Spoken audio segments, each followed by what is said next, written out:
plus on est improbable, plus on doit s'imaginer vivant pour continuer à exister. Et Haïti n'a pas cessé de le faire depuis sa fondation.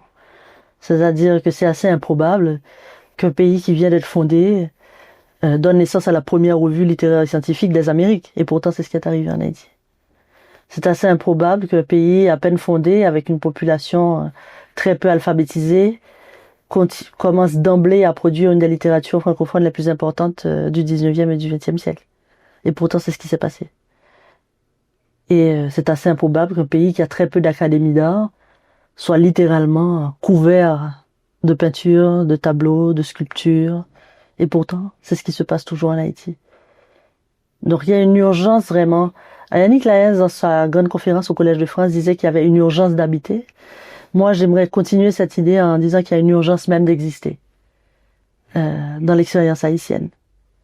Et donc c'est pour ça qu'Haïti ne sera jamais à court d'artistes, de créateurs, ça c'est sûr.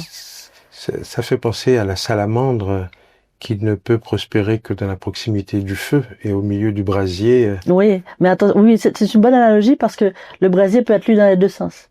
C'est-à-dire à la fois ce qui détruit, mais aussi ce qui permet.